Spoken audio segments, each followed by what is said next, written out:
दिनैसिम बिथांमोननिफ्राय power department जा आसाम गभर्नमेन्टनिफ्राय खुनु रिजाल्ट फैयासै बिनि थाखायनो दिनै आरो 24 आवार पेन एन्ड टुल्स टाउननि हाबाफारिखौ जों आखायाव लादों। बिनि उनावबो जुदि बिथांमोननिफ्राय जोंनि डिमान्डफोरनि सायाव जेबो एक्सन लायाब्ला बा जेबो पजिटिभ रिजाल्ट फैयाब्ला जोङो नेक्स्ट जोङो बिजुलि भवन घेराव हाबाफारि आखायाव लागोन आरो बेयाव जुदि माबाफोर प्रब्लेम जायोबा टटेलनि आसाम गभर्नमेन्टआ बेहाय दाय जागोन। फिन खेबसेबाव ASOPWU आसाम स्टेट आउटसोर्स वर्कार्स इउनियनआ साख्रि रेगुलार खालामनांगौनि दाबि लाना दिनै आसाम नाङैनो APDCL साब डिभिजन मावख'फोराव 24 घन्टा धरना होबावदों। रेगुलार खालामना होगोन होनना दासिमबो जेबो खामानि आवगायाखै। पावार मिनिस्टार आरो आसामनि CM बिथांमोनखौबो लोगो हमबाय, नाथाय गैया दिनैसिमबो जेबो साख्रिनि मावफुंथाय। फिन बिनिखायनो जोबोद खुद्रिसारदों आउटसोर्स वर्कार्सफोरा।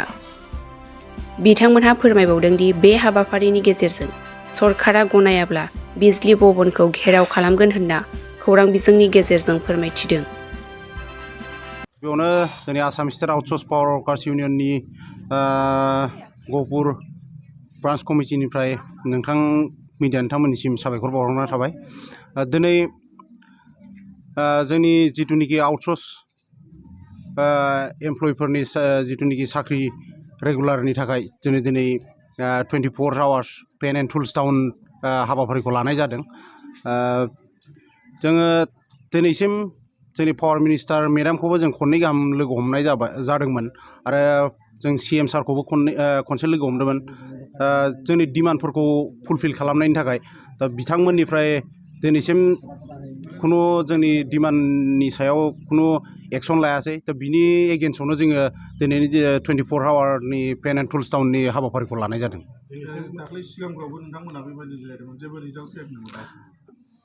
दिनैसिम बिथांमोननिफ्राय पावार डिपार्टमेन्ट जा आसाम गभर्नमेन्टनिफ्राय खुनु रिजाल्ट फैयासै बिनि थाखायनो दिनै आरो 24 आवार पेन एन्ड टुल्स टाउननि हाबाफारिखौ जों आखायाव लादों। बिनि उनावबो जुदि बिथांमोननिफ्राय जोंनि डिमान्डफोरनि सायाव जेबो एक्सन लायाब्ला बा जेबो पजिटिभ रिजाल्ट फैयाब्ला जोङो नेक्स्ट जोङो बिजुलि भवन घेराव हाबाफारि आखायाव लागोन आरो बेयाव जुदि माबाफोर प्रब्लेम जायोबा टटेलनि आसाम गभर्नमेन्टआ बेहाय दाय जागोन। दिनैसिम जोंना सिगाङावबो बिदि खालामदोंमोन। दाख्लै 27 जोङो गुवाहाटि ससलाव मोनसे 2 घन्टानि 2 आवार्सनि जोङो स्ट्राइक खालामदोंमोन। बिनि अनगायै जोङो दाख्लै 6 थारिखै थांनाय 6 थारिखआव जोङो 12 आवार्सनि जोङो स्ट्राइक खालामदोंमोन।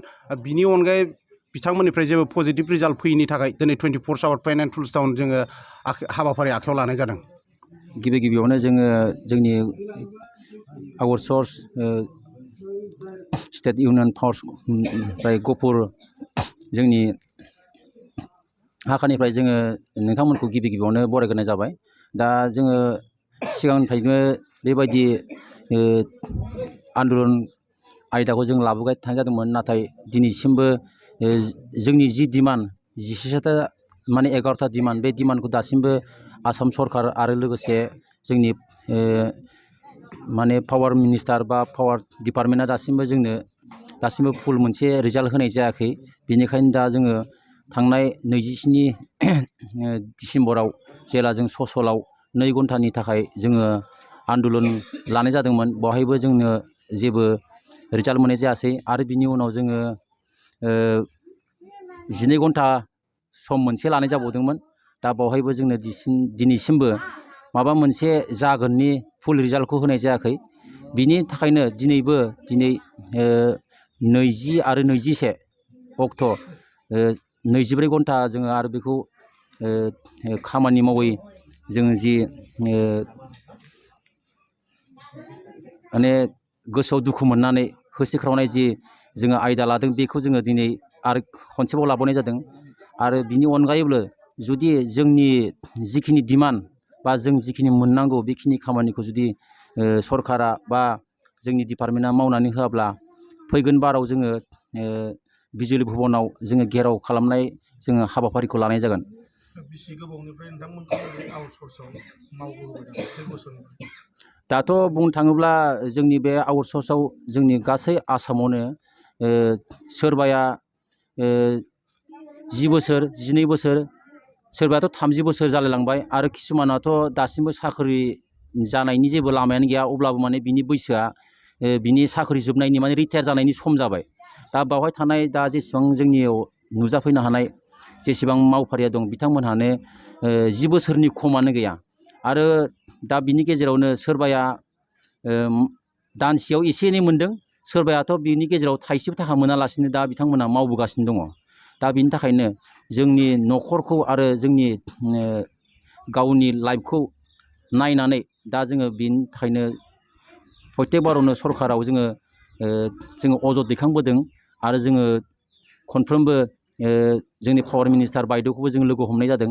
लोगोसे जोङो चिफ मिनिस्टार सारखौबो लोगो मोननाय जादोंमोन आरो गुबुनाव होनाय जादों आरो लोगोसे जोंनि जिल्लानि जोंनि अफिस साब डिभिजनफ्राव जोङो गोबांबार जोङो मेम'रेन्डाम होबोनाय जादों। नाथाय दिनैसिमबो जोंनि थाखाय माबा मोनसे गोनां लामा बा मोजांखौ नुनो मोननाय जायाखै।